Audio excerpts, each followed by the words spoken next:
नमस्कार, Shriram times news मध्ये मी गायत्री परदेशी आपलं स्वागत करते। सुरुवातीला पाहूया 24 तासातील ताज्या घडामोडी। या बातमीपत्राचे प्रायोजक बॉम्बे हँडलूम हाऊस, पॅनासॉनिकचे Shriram Appliances, Sona Tiles Studio आणि सत्याला वाचा फोडणारे दैनिक श्रीराम भूमी। शिक्षणाधिकारी माध्यमिक यांनी मुख्यमंत्री उद्धव ठाकरे यांच्याबाबत अपशब्द वापरल्यामुळे संतप्त शिवसैनिकांचा राडा। कडधान्यांच्या गोण्यांची परस्पर विक्री करणारा ट्रक चालक क्लीनरसह 5 जणांना पोलिसांनी मुद्देमालासह घेतले ताब्यात। माजी आमदार अनिल गोटे यांच्या संकल्पनेतून साकारण्यात येणाऱ्या जिल्हा ग्रंथालयाचे काम अंतिम टप्प्यात। शेतकऱ्यांना खरीप हंगामासाठी पीक कर्ज वाटप करण्याची भाजपची मागणी। धुळे शहर पोलीस ठाण्यातर्फे मोगलाई परिसरात रूट मार्च काढून नागरिकांना आवाहन। शाळा महाविद्यालयामार्फत सुरू असलेले ऑनलाईन शिक्षण वर्ग तात्काळ बंद करण्याची मागणी। आणि संविधान संरक्षण समिती धुळेतर्फे जिल्हाधिकारी कार्यालयासमोर निदर्शने। आता बातमीपत्र विस्ताराने। धुळे शहरासह जिल्ह्यातील मनमानी करणाऱ्या शिक्षण संस्थांविरुद्ध कारवाई करण्याच्या मागणीसाठी गेलेल्या शिवसेनेच्या पदाधिकाऱ्यांसोबत चर्चा करताना शिक्षणाधिकारी माध्यमिक यांनी मुख्यमंत्री उद्धव ठाकरे यांच्याबाबत अपशब्द वापरल्यामुळे संतप्त शिवसैनिकांनी त्यांना चोप देत फाईली फेकून मारल्या। शिवसैनिकांच्या राड्यामुळे कार्यालयात घबराटीचे वातावरण निर्माण झाले होते।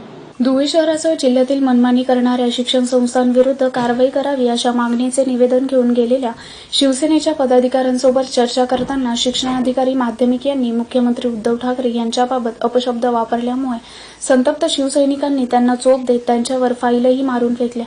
शिवसैनिकांनी शिवसेना स्टाईल राडा करून संपूर्ण शिक्षणाधिकारी कार्यालय डोक्यावर घेतले होते। कोरोनाच्या पार्श्वभूमीवर महाराष्ट्रात 3 महिने लॉकडाऊन होता। या काळात सर्वच व्यवहार ठप्प होते। अधिकाऱ्यांपासून ते मोलमजुरी करणाऱ्यांपर्यंत सर्वच जण घरात अडकून पडले होते। कोरोनामुळे संपूर्ण जनजीवन विस्कळीत झाले आहे। अनेकांचे रोजगार गेले आहेत। नागरिकांच्या हाताला कामधंदा नाही। अजून शैक्षणिक वर्ष सुरू होण्यास अवधी असतानाही पालकांना दिलासा देण्याऐवजी काही शिक्षण संस्था मनमानी करीत आहेत। काही नामांकित शाळांनी भरमसाठ डोनेशन शुल्क आकारण्यास सुरुवात केली आहे। तसेच विशिष्ट दुकानातूनच शैक्षणिक साहित्य घेण्याची पालकांना बळजबरी केली जात आहे। यातून शिक्षण संस्थांना लाखो रुपयांचा फायदा होत आहे। धुळे शहरासह जिल्ह्यातील काही मराठी इंग्रजी शाळा पालकांची लुबाडणूक करीत असताना शिक्षणाधिकारी कार्यालयाचा या संस्थांवर वचक राहिलेला नाही। यामुळे काही पालकांनी शिवसेनेकडे तक्रार केली। त्यानुसार शिवसेनेतर्फे शहरातील जेल रोडवरील माध्यमिक शिक्षणाधिकारी कार्यालयातील शिक्षणाधिकारी डॉ. सुभाष बोरसे यांची भेट घेऊन मनमानी करणाऱ्या संस्थांविरुद्ध कारवाई करावी अशी मागणी केली। यावेळी शिक्षणाधिकारी बोरसे व शिवसैनिकांमध्ये चर्चा सुरू असताना शिक्षणाधिकारी बोरसेंनी मुख्यमंत्री उद्धव ठाकरेंबाबत अपशब्द वापरल्यामुळे शिवसैनिक संतप्त झाले व त्यांनी बोरसेंना चोप देत टेबलावरील फाईलही बोरसेंना मारून फेकल्या। तर काही फाईलींसह कार्यालयातील खुर्च्याही फेकण्यात आल्या। यामुळे शिक्षणाधिकारी कार्यालयात घबराट पसरली। त्यानंतर बोरसेंनी माफी मागून या प्रकरणावर पडदा टाकला। शिक्षणाधिकाऱ्यांनी मनमानी करणाऱ्या शिक्षण संस्थांवर कारवाई न केल्यास आंदोलनाचा इशाराही देण्यात आला। यावेळी शिवसेनेचे महानगर प्रमुख संजय गुजराती, नरेंद्र परदेशी, विजय भट्टड, धीरज पाटील, भूपेंद्र लामगे, संदीप सूर्यवंशी, कैलास मराठे, रामदास कानकाटे, पुरुषोत्तम जाधव, योगेश पाटील आदी उपस्थित होते।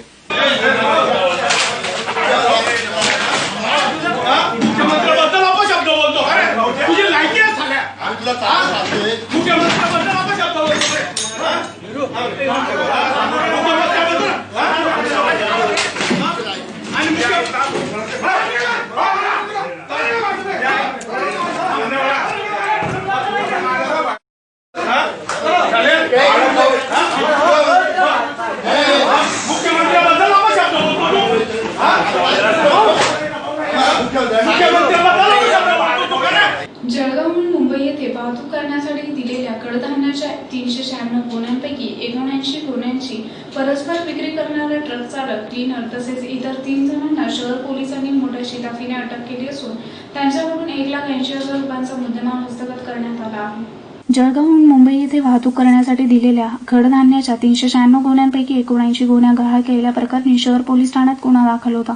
शहर पोलिसांनी सदर गुन्ह्याची उकल केली असून पोलिसांनी मुद्देमालासह 5 जणांना ताब्यात घेतले आहे। याबाबत अधिक माहिती अशी की जळगावहून दिनांक 17 जून रोजी MH19Z2516 या ट्रकमधून जळगाव येथील श्री भापसे अण्णा ट्रान्सपोर्ट येथून मूगडाळ, उडीद डाळ व चवळी या कडधान्याच्या 396 गोण्या हे वाशिनी, नवी मुंबई येथील विविध व्यापाऱ्यांकडे पोहोच करण्यासाठी दिले होते। दरम्यान 17 जूनच्या रात्री 11 ते 18 जूनच्या सायंकाळी 7 वाजेदरम्यान एरंडोल ते धुळे सुरत बायपास या रस्त्यावर यातील 79 गुन्ह्या गहाळ झाल्या होत्या. त्या प्रकरणी ट्रक मालक जाबाज खान यांनी दिनांक 19 जून रोजी शहर पोलीस ठाण्यात तक्रार दिल्याने संशयित ट्रक चालक विकास चौधरी व क्लीनर गुरुदास धनगर यांच्या विरोधात भादवी कलम 407 34 अन्वये गुन्हा दाखल करण्यात आला होता. या गुन्ह्याचा तपास शहर पोलिसांनी करीत ट्रक चालक, क्लीनर व 79 गुन्ह्या ज्यांना विकले त्या 3 आरोपींना वेगवेगळ्या ठिकाणाहून अटक करण्यात आली असून त्यांच्याकडून 76 गुन्ह्या असा 1,80,000चा मुद्देमाल हस्तगत केला आहे. सदरची कारवाई पोलीस निरीक्षक हेमंत पाटील, सहाय्यक पोलीस निरीक्षक हिरालाल बैरागी, नाना आखाडे, पंकज खैरमोडे, शरद पाटील, विलास भांबरे, योगेश चव्हाण, प्रवीण पाटील, मनीष सोनगिरे, निलेश पोद्दार, नरेंद्र परदेशी, कमलेश सूर्यवंशी, मुक्तार मंसुरी, नाना आखाडे आदींनी केली. जळगाववरनं एका ट्रकमध्ये जवळपास 396 कट्टे तूर डाळ, मूग डाळ, उडीद डाळ अशा वेगवेगळ्या डाळी भरून ट्रक निघाला होता. तर त्या ट्रकचा ड्रायव्हर याने सुरत बायपास रोडला त्यातले 79 कट्टे हे परस्पर विकून गाडी सोडून निघून गेला होता. तर ती गाडी आपण बाकीच्या कट्ट्यांसह हस्तगत केलेली होती. राहिलेले 79 कट्टे जे होते, ज्या आरोपींना विकले होते ते सर्व आरोपी, तो ट्रक ड्रायव्हर, या सगळ्यांना आपण अटक केलेली आहे. असे टोटल 5 लोक आहेत. 5 लोकांना आपण वेगवेगळ्या ठिकाणावरून अटक केलेली आहे आणि त्यांच्याकडनं 76 गुन्हे आपण हस्तगत केलेले आहेत. जवळपास 1,80,000 रुपयाचा माल आहे. तर ते सर्व हस्तगत करून त्यांना कोर्टात हजर केलेला आहे. पुढील कारवाई सुरू आहे. धुळे शहराच्या वैभवात भर घालणाऱ्या माजी आमदार अनिल गोटे यांच्या संकल्पनेतून साकारण्यात येणाऱ्या जिल्हा ग्रंथालयाचे काम अंतिम टप्प्यात आले असून येत्या महिन्याभरात काम पूर्णत्वास येणार असल्याची माहिती सार्वजनिक बांधकाम विभागाचे उपअभियंता एजाज शाह यांनी दिली. धुळे शहराच्या वैभवात भर घालणारे माजी आमदार अनिल गोटे यांच्या संकल्पनेतून साकारण्यात येणाऱ्या जिल्हा ग्रंथालयाचे काम अंतिम टप्प्यात असून येत्या महिन्याभरात काम पूर्णत्वास येणार आहे. सदर कामाची सार्वजनिक बांधकाम विभागाचे उपअभियंता एजाज शाह यांनी पाहणी केली. जिल्हा ग्रंथालयाचे 1,44,00,000चे काम प्रगतीपथावर आहे. वाहनतळ, सायकल स्टँड, संरक्षक भिंत इत्यादी कामे सुरू असून रस्त्यांवर पेवर ब्लॉक बसवण्यात येणार आहे. सदर कामाची पाहणी उपअभियंता एजाज शाह यांनी केली व माहिती दिली. जिल्हा ग्रंथालयाचे काम मागील वर्षापूर्वी पूर्ण झाले असून आणि ते ग्रंथालय इमारत कार्यरत आहे. सदर इमारतीला आवार, भिंत, रस्ते व सायकल स्टँड नसल्यामुळे त्यांच्यासाठी स्वतंत्र 1,44,00,000ची तरतूद जिल्हा नियोजन आराखड्यातून मंजूर करण्यात आलेली आहे आणि सदर काम प्रगतीपथावर आहे. कंपाऊंड वॉलचे काम जवळजवळ पूर्ण झालेले आहे. आता 2 सायकल स्टँड यात मंजूर आहे आणि आतील रस्ते concrete road 100 metre concrete road करण्यात, काही ठिकाणी पेवर ब्लॉक लावण्याचं काम प्रगतीपथावर आहे. ते लवकरात लवकर 1 महिन्यात पूर्ण करण्यात येईल. शेतकऱ्यांना खरीप हंगामासाठी पीक कर्ज वाटप करावे, शेतमाल खरेदी करावा व वीज बिल माफ करावे अशी मागणी भारतीय जनता पार्टीतर्फे दोंडाईच्यातील अपर तहसीलदार यांना निवेदनाद्वारे करण्यात आली आहे. शेतकऱ्यांना खरीप हंगामासाठी कर्ज वाटप करावे, शेतमाल खरेदी करावा व वीज बिल माफ करावे या मागणीसाठी भारतीय जनता पार्टीतर्फे दोंडाईच्यातील अपर तहसीलदार यांना निवेदन देण्यात आले आहे. निवेदन नायब तहसीलदार मोरे यांनी स्वीकारले. निवेदनात नमूद करण्यात आले आहे की शासनाने मोठा गाजावाजा करून शेतकऱ्यांना 2 लाखांच्या आतील कर्जमाफीचा कांगावा केला, परंतु आजतागायत देखील त्या कर्जमाफीचा लाभ शेतकऱ्यांपर्यंत पोहोचलेला नाही. त्यामुळे शेतकऱ्यांना पीक कर्ज देण्यासाठी बँका टाळाटाळ करीत आहेत. एकीकडे मुख्यमंत्री बँकांना शेतकऱ्यांना कर्ज उपलब्ध करून द्या असा आदेश करतात, तर दुसरीकडे बँका त्या आदेशाला केराच्या टोपली दाखवतात. त्यामुळे खरीप हंगाम सुरू झाल्यावर सुद्धा शेतकऱ्यांना कर्ज वाटप होत नसल्यामुळे शेतकरी प्रचंड आर्थिक अडचणींचा सामना करीत आहे. शेतकऱ्यांच्या घरात आज देखील लाखो क्विंटल कापूस, चणा व मका खरेदी अभावी पडून आहे. त्यामुळे शेतकरी दुहेरी अडचणींचा सामना करीत असून शेतकऱ्यांची स्थिती आई जेऊ घालीना व बाप भीक मागू देईना अशी झाली आहे. त्यातच महावितरण कंपनीतर्फे जखमेवर मीठ चोळण्याचे काम करून अव्वाच्या सव्वा वीज बिल आकारणी करून शेतकरी, शेतमजूर व सर्वसामान्यांना कात्रीत पकडण्याचे काम करीत आहेत. म्हणून शेतकऱ्यांना दिलासा देण्यासाठी खरीप हंगामातील कर्ज वाटप त्वरित सुरू करावे. 2 लाखांपर्यंतचे कर्ज माफ करावे. 2 लाखांवरील कर्जदारांना कर्जमाफीचा शासन आदेश काढून कर्ज माफ करावे. नियमित कर्ज फेड करणाऱ्या शेतकऱ्यांना ₹50,000 प्रोत्साहनपर देण्यात यावे, वीज बिल माफ करावे, शेतीमालाची खरेदी करावी अशा मागण्या करण्यात आल्या आहेत. यावेळी भाजप जिल्हाध्यक्ष नारायण पाटील, BS गिरासे, सतीश पाटील, केदार कवडीवाले आदी उपस्थित होते. भारतीय जनता पार्टीच्या धुळे जिल्हा ग्रामीणच्या माध्यमातून शिंदखेडा तालुक्यातील नायब तहसीलदार दोंडाईचा या ठिकाणी आम्ही निवेदन दिलं आणि निवेदनमध्ये जे काही शेतकरी आहेत त्या शेतकऱ्यांना कर्जमाफीची या आघाडी सरकारने सांगितलेली होती, पण ती पूर्तता न करता सर्व शेतकरी बांधवांना खऱ्या अर्थाने आता पीक कर्जाची गरज आहे आणि पीक कर्जही दिलं जात नाही आणि जे काही कर्जमाफी तीही दिली जात नाही आणि शेतकऱ्यांची एक आर्थिक कोंडी होत आहे आणि हे शासन कोरोनाच्या नावाखाली सुस्त त्या ठिकाणी बसलेलं आहे आणि या सरकारला जाग आली पाहिजे. शेतकऱ्यांचे हिताचे निर्णय झाले पाहिजे, शेतकऱ्यांना कर्जमाफी झाली पाहिजे, शेतकऱ्यांना पीक कर्ज मिळाला पाहिजे. जे काही शेतकरी शेताच्या उपयोगासाठी मग ट्रॅक्टर असेल, एखादं पाईपलाईन असेल, विहीर खोदकाम असेल, याच्यासाठी जे काही कर्ज घेतलं असेल ते कर्जही माफ झालं पाहिजे आणि नवीन या ठिकाणी शेतकऱ्यांना काहीतरी दिलासा देण्यासाठी शासनाने जागे व्हावं म्हणून या ठिकाणी आम्ही सर्व भारतीय जनता पार्टीचे कार्यकर्त्यांच्या माध्यमातून या धुळे जिल्ह्याच्या भारतीय जनता पार्टीच्या पक्षाच्या वतीने या ठिकाणी आम्ही निवेदन देत आहे आणि खऱ्या अर्थानं शेतकऱ्यांना न्याय मिळेल अशी अपेक्षा व्यक्त करतो आणि या ठिकाणी थांबतो. जय हिंद, जय महाराष्ट्र. धुळे शहरात कोरोनाबाधित रुग्णांची संख्या दिवसेंदिवस वाढत असल्याने शहर पोलीस ठाण्यातर्फे मोगलाई परिसरात सोमवारी रूट मार्च काढून नागरिकांना शासनाने घालून दिलेल्या अटी शर्तींचे पालन करण्याचे आवाहन करण्यात आले. धुळे शहरात कोरोनाबाधित रुग्णांची संख्या दिवसेंदिवस वाढत असून शहरात व्यावसायिक शासन नियमांचे पालन करीत नसल्याचे चित्र असून यासाठी खबरदारीचा उपाय म्हणून शहर पोलीस ठाण्यातर्फे मोगलाई परिसरात रूट मार्च काढून नागरिकांना शासनाने घालून दिलेल्या अटी शर्तींचे पालन करण्याचे आवाहन करण्यात आले. साक्री रोडवरील सुंदर माधव हॉस्पिटलपासून रूट मार्चला सुरुवात करण्यात आली. संपूर्ण मोगलाई परिसरात रूट मार्च काढण्यात आले. रूट मार्च दरम्यान 5 वाजेनंतर रस्त्यावर फिरणारे, दुकान सुरू ठेवणारे व्यावसायिक यांना शासन नियमांचे पालन करण्याचे आवाहन करण्यात आले. यावेळी पोलीस निरीक्षक हेमंत पाटील यांच्यासह कर्मचारी सहभागी झाले होते. धुळे शहरामध्ये पूर्वीपेक्षा आता कोरोना पेशंटची संख्या खूप वाढायला लागली. पूर्वी लॉकडाऊन आपण धुळे शहरातल्या लोकांनी चांगल्या पद्धतीने पाळलेलं होतं. आता शासनाने, महानगरपालिका प्रशासनाने 5 वाजेपर्यंत व्यापाऱ्यांना व्यापार करण्यासाठी दुकानं उघडं ठेवण्याची परमिशन दिलेली आहे आणि ते नियम पाळावे, परत पेशंट वाढू नये याच्यासाठी पोलीस प्रशासनाकडनं माननीय पोलीस अधीक्षक चिन्मय पंडित साहेबांच्या आदेशानुसार वेळोवेळी वेगवेगळ्या कारवाया करण्यात येत असतात. त्याप्रमाणे काल साहेबांच्या आदेशाने मोगलाई परिसरामध्ये रूट मार्च घेण्यात आला.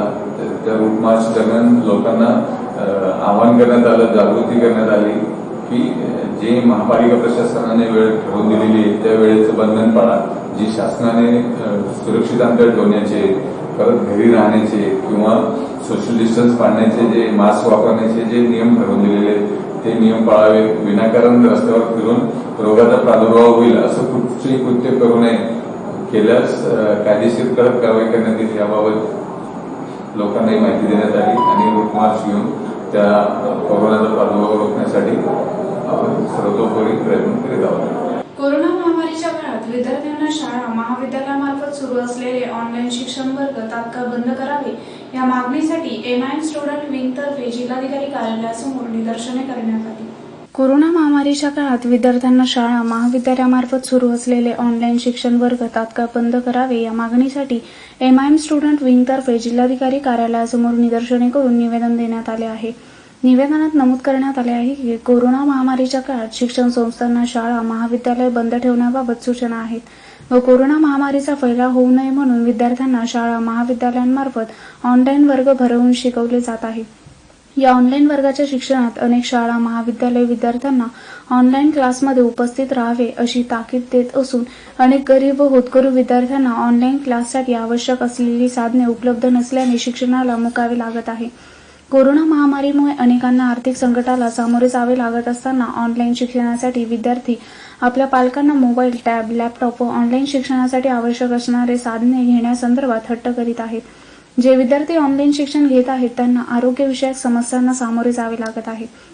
तसेच आपण ऑनलाईन शिक्षणाला मुकणार म्हणून अनेक विद्यार्थी नैराश्यामध्ये जात आहेत. अशातच गेवराई येथील अभिषेक संत या विद्यार्थ्याने ऑनलाईन शिक्षणासाठी टॅब न मिळाल्याने आत्महत्या केली आहे.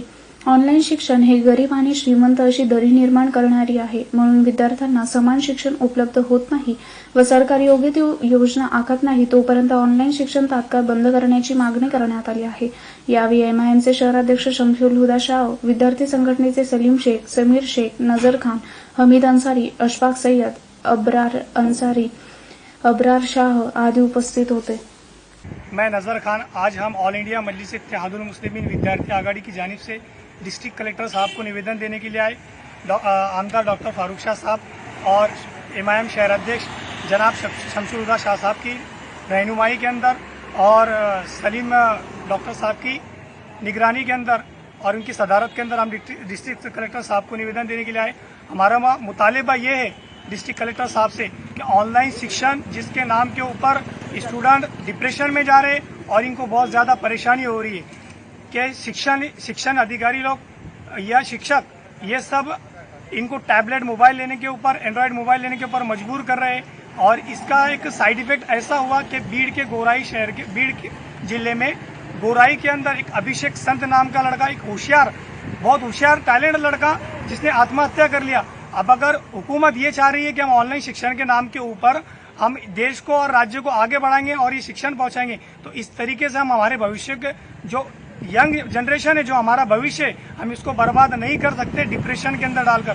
कुछ शिक्षक लोग ये मुतालबा कर रहे तालिब इल्म से कि आप अगर टैबलेट मोबाइल नहीं लेंगे आपका नुकसान होगा और इसकी जिम्मेदारी आपकी होगी. बार बार विद्यार्थी को और उनके पेरेंट्स को ये कहा जा रहा है कि आप आपके बच्चे को एंड्रॉयड मोबाइल्स, टैब मोबाइल्स ये दिलाइए, नहीं तो आपके बच्चे के जो नुकसान होगा इसकी जिम्मेदारी आपकी रहेगी. हम हुकूमत से मुतालबा कर रहे हैं डिस्ट्रिक्ट कलेक्टर साहब के माध्यम से कि इसकी जिम्मेदारी हुकूमत की है कि हुकूमत ये अवेलेबिलिटी कराए सोशल डिस्टेंस के विद सोशल डिस्टेंस क्या कैसे ही शिक्षण आप उनके तक पहुंचा सकते हैं. ऐसा आप किसी को शिक्षण का हक दिलाकर जो बात कही अपने अधिनियम संविधान के अंदर कि हम शिक्षण जो हक है उससे आप उनको वंचित नहीं रख सकते. शिक्षण के जो हक है उनका वो इस तरीके से आप उनको वंचित मत रखिए. शिक्षण का हक दिलाने के लिए आप कुछ ना कुछ इसका मार्ग निकालिए और इस तरीके से किसी को डिप्रेशन में डालकर जो आत्महत्या करे एक होशियार लड़के ने, ये बहुत गलत है और हम इसका मजम्मत करते हैं इसी चीज़ की. और हम इसीलिए आज डिस्ट्रिक्ट कलेक्टर साहब के पास में आए कि ये चीज़ को फौरन रोका जाए. देशासह महाराष्ट्रात दलितांवरील वाढत्या अन्याय अत्याचाराच्या घटनांची चौकशी कामी एसआयटी स्थापनेचे आदेश द्यावे यासह विविध मागण्यांसाठी संविधान संरक्षण समिती धुळेतर्फे जिल्हाधिकारी कार्यालयासमोर निदर्शने करण्यात आली. देशासह महाराष्ट्रात दलितांवरील वाढत्या अन्याय अत्याचाराच्या घटनांची चौकशी कामी एसआयटी स्थापनेचे आदेश द्यावे यासह विविध मागण्यांसाठी संविधान संरक्षण समिती धुळेतर्फे जिल्हाधिकारी कार्यालयासमोर निदर्शने करून जिल्हाधिकाऱ्यांमार्फत मुख्यमंत्री यांना निवेदन देण्यात आले आहे. निवेदनात नमूद करण्यात आले आहे की देशासह राज्यात दलितांवरील अन्याय अत्याचाराच्या घटनांमध्ये वाढ झाली आहे. यात अॅट्रॉसिटी अंतर्गत दाखल गुन्ह्याचा तपास उपपोलीस अधीक्षक दर्जाचे पोलीस अधिकारी करतात. बहुतेक अधिकारी राजकीय दबावात किंवा जातीय द्वेषी सवर्ण असल्याने गुन्ह्याचा तपास योग्य होत नाही. त्यामुळे शिक्षेचे प्रमाण 5 ते 60% आहे. अत्याचार आणि अन्याय असणाऱ्या केसेसचे प्रमाण 90 ते 95% असताना शिक्षा न होणे म्हणजे गुन्ह्याचा तपास योग्य न होणे हे मूळ कारण आहे. त्यामुळे एसआयटी स्थापनेचे आदेश देऊन त्यात 2/3 दलित आदिवासी सदस्य असावेत अशी मागणी करण्यात आली आहे. तसेच अनेक अॅट्रॉसिटी कायद्यांतर्गत दाखल गुन्ह्यानंतर आरोपी पक्ष राजकीय, सामाजिक किंवा पोलिसांच्या प्रोत्साहनाने फिर्यादी पक्षावर दरोडा, चोरी, लूटमार, खुनाचा प्रयत्न आदी खोटे गंभीर गुन्हे दाखल केले जातात. म्हणून याबाबत योग्य तो निर्णय घेऊन आदेश देण्याची मागणी करण्यात आली आहे. यावेळी वाल्मिक दामोदर, MG धिवरे, शशिकांत वाघ, सागर धिवरे आदी उपस्थित होते. आज आम्ही धुळे जिल्ह्याचे आंबेडकर चळवळीचे ज्येष्ठ कार्यकर्ते नेते या माननीय जिल्हाधिकारी साहेब यांच्या मार्फतीने व राष्ट्रपती रामनाथजी कोविंद, मुख्यमंत्री महाराष्ट्राचे यांना 2 निवेदन देण्यासाठी आलेलो आहेत. देशात आजपर्यंत महाराष्ट्रासह दलित आदिवासी अत्याचारांचे प्रमाण खूपच वाढलेलं आहे. कालच बिहारमध्ये असा अमानुष अत्याचार करून एक नग्नधिंड महिला आणि पुरुषाची काढण्यात आलेली. अॅट्रॉसिटीचा गुन्हा दाखल केल्यानंतर त्याचा तपास DYSP दर्जाचा अधिकारी करत असतो. पण ते DYSP दर्जाचे अधिकारी कोणी सवर्ण असतात, कुणी जातीयवादाने प्रेरित असतात, कुणी राजकीय दबावाचे प्रेरित असतात. त्यामुळे तो तपास योग्य दिशेने होत नाही आणि या अट्रॉसिटीच्या केसमध्ये फक्त शिक्षा लागण्याचं प्रमाण 5% आहे. त्यामुळे अट्रॉसिटीचा गुन्ह्याचा तपास हा SIT मार्फत 3 सदस्यीय 5 सदस्यीय यांच्या मार्फत करण्यात यावा आणि त्या ठिकाणी 2/3 सदस्य हे दलित आदिवासी असावेत, जेणेकरून त्या गुन्ह्याचा तपास योग्य दिशेने होईल व गुन्ह्याची जलद गती न्यायालयामध्ये केस चालून आरोपींना तात्काळ शिक्षा व्हावी म्हणून हे एक निवेदन आमचं माननीय मुख्यमंत्री महाराष्ट्राचे यांना देण्यात आलेलं आहे. दुसरं निवेदन आता आम्ही माननीय महामहिम राष्ट्रपतीजी यांना देण्यासाठी आलेलो आहेत.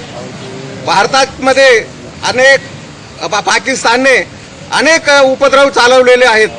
68 पासून चीन आणि भारताचा करार झालेला होता की एकमेकाच्या विरोधात युद्ध विराम ठेवायचा, हत्यार उचलायचं नाही.